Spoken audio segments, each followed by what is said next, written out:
Welcome to episode 6 of this 8-part series on holistic well-being for teens. And in this series, I've been talking about different areas of well-being for teens and the things that you get to focus on as a parent. And I'm going to give a quick recap. In episode 1, I talked about physical well-being.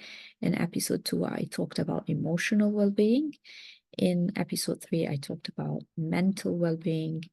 In episode 4, I talked about energetic well-being. And all these 4 things, I put them under a big umbrella called the relationships. It's our relationship with self, with our physical body.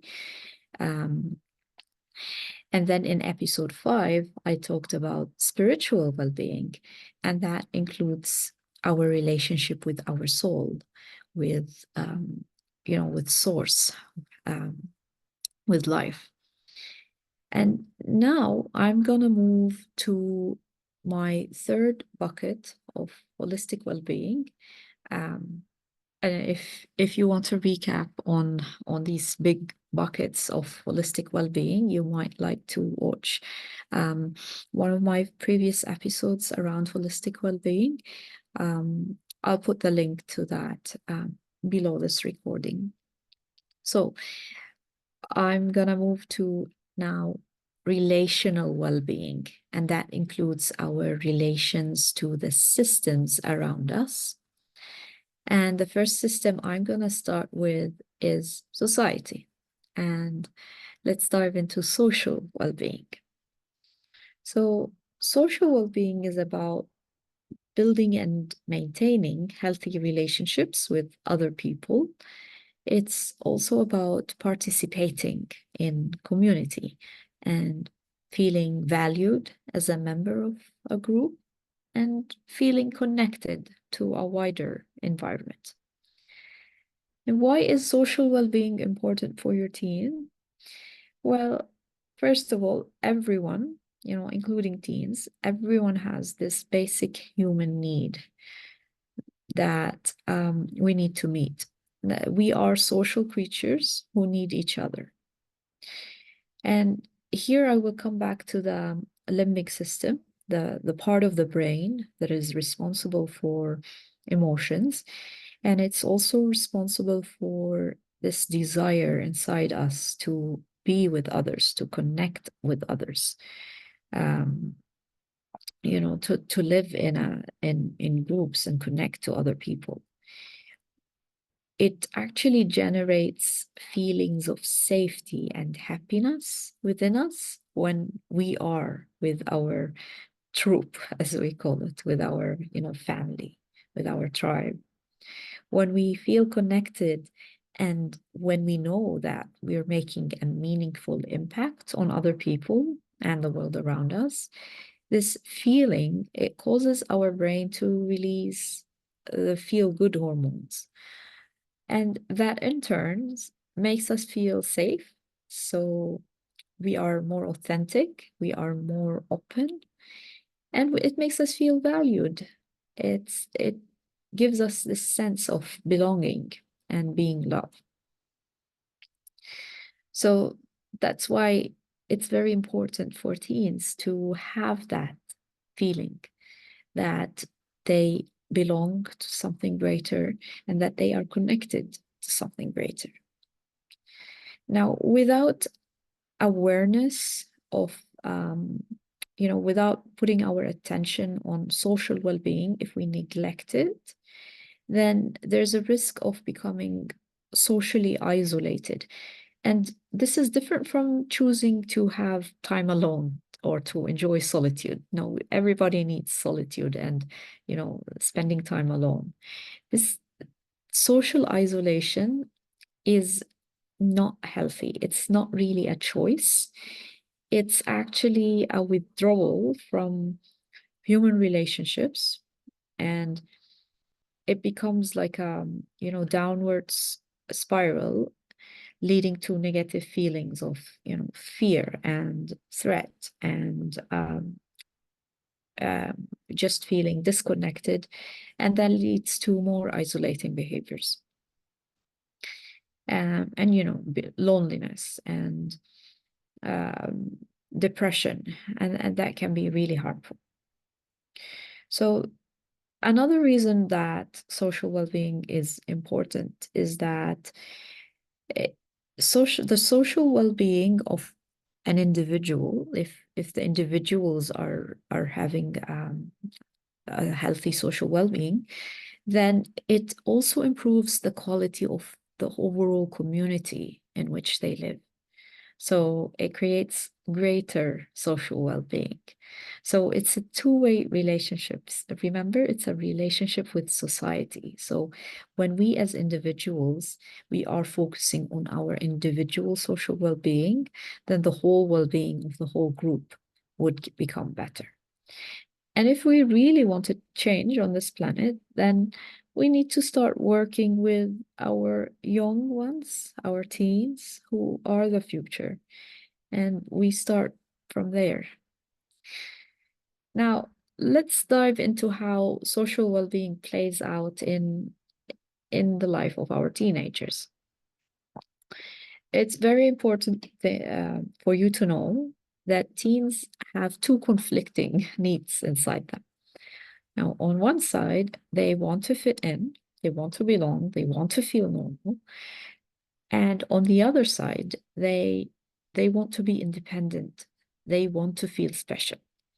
They want to allow their unique personality to shine. Imagine a scale. So you've got, on one hand, there's their need for belonging, and on the other hand, they want to be special. And it becomes a balance between the two. You don't want the scale to tip to any side. And the biggest area where this balance gets played out is in relationships for your teens. And healthy relationships is what social well-being is about. So to understand teen relationships, I want you to think of, imagine there are multiple concentric circles and your kid is in the center of these circles.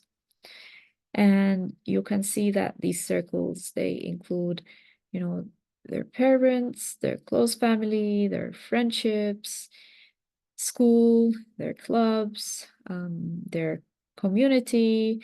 It can be local, it also can be online these days. Extended family, their city or town, and so on. So you need to just acknowledge that there are multiple circles around your teen and be aware of that. What role do you play? Well, here are the 3 keystones that I want you to know, or 3 tips. So tip number 1, always start with connection at home. Connection in the family and unconditional love at home, these are essential for your teen. And I think I've been talking about this right from the beginning. Everything starts at home. Your teens need to know that they're worthy, that they're loved, that they're enough, that they're accepted, they belong. They need to feel all these at home. And they also need to know that they're not defined by labels or by the friends they hang out with or by their status or anything. They are their own unique, worthy self. And regardless of their circumstances, they are worthy. They need to know that they are worthy. The only way for them to know is for you to actually keep on giving them unconditional love at home. That's where it all starts. Tip number 2, teach your teens about healthy boundaries in relationships. Now, boundaries are a big topic, and the easiest way to teach boundaries is to actually tell your kids that boundaries are like the windows in our house. Sometimes we open them You know, sometimes it's a sunny, nice day outside, and we want to, clean our house and to just let some fresh air to come in. So we open our windows and we let in the sun and the warmth. We let it in. And then there are rainy days or days with windy days with the weather outside cold and stormy, and we don't want that weather, the cold, we don't want it to come inside our home. So we close the windows. And it's normal to have boundaries. That's the thing. It's not that we're shutting others away or we're, um, blaming them or making them wrong. It's just that we are protecting our home. That's all there is to it. So start that conversation with your teen, and you might like to ask them some questions like, what do you like about this relationship in particular? For example, if they're talking about their friends, ask them, what do you like about them? What don't you like? And another question that is really important, what do you think is missing? That would get them to think that about what they feel is missing in that relationship and what they value and the reasons why they are in that relationship. And of course, teach them about creating space between them and other people in a kind but assertive way. When they feel that their boundaries are crossed, how do they create that space? How do they create that space between them and the other person? It happens by being assertive. And how do we do it? 3 simple steps. We pause, we take a step back, and we breathe. And then we communicate in a healthy way. We explain what happened, but without blaming or without being on the defensive. We become objective as much as we can. And then we affirm what we said and we admit what we're feeling. And that's it. We don't force other things on other people. So that was the tip around boundaries. Now, tip number 3, teach your teens about roles in a group. Now, in a certain social group, there are many roles that happen.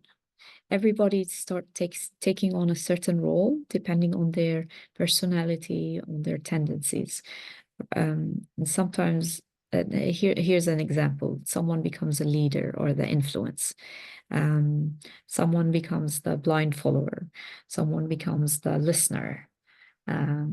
Someone becomes the one left behind or the one targeted. And then there are people in the middle who could feel, who are connected to the one who is, left behind, and the one who is the influencer, the negotiator, let's call them. And sometimes there are roles that, for example, the gossiper or the scapegoat. So there are different roles that happen, and there are positive and negative behaviors in each role. And of course, the roles change depending on which group you're in. Let your teens be aware that these roles sometimes are playing out, and let them be intentional about the role that they want to play in that group. If you want to understand this more, think about the different areas in your life as a parent and what roles do you play in these areas. For example, with your own parents, with relatives, at work, or in school, in your community. What different roles do you find yourself playing? And And then you apply the same to your teen. In their life, they also play different roles depending on the groups that they're in. And of course, talk about it with your teen. Ask them questions, open conversations. Ask them, how do they feel about this group? And how are they contributing to that group? And whether they are happy about it or they would like to change. And the last tip here, tip number 4 for you, give your teen a strong rule book to fall on whenever they're in doubt. So if they don't have a clear set of rules that standards, let's call them standards, that they fall back on when they are not sure, then they will be lost. They will be more confused because it's hard to come up with rules as you go. The rules need to be set before, right at the start. And so have a set of what I call non-negotiables for them. And you can also involve your teen in coming up with these non-negotiables or these rules. It's not like something you have to force on them. You can involve them in coming up with these standards. But how they would help them is that they're going to be a set of non-negotiables where if they are in doubt or they are not clear or they're feeling a bit lost, they look at their standards and they decide. The standards decide for them. It sort of helps them keep on track. And yeah, there is that talk that teens will break the rules, but there's also a need for teens to have rules as a structure. You know, they do have needs for safety and structure. So it's something to think about if you don't have these already set in place. And I think for example, one strong rule would be to be honest, to be impeccable with your word, you know, to say what you mean and to mean what you say, regardless of who you are talking to in any relationship, to just, you know, be honest. So these were my 4 tips for your teen's social well-being.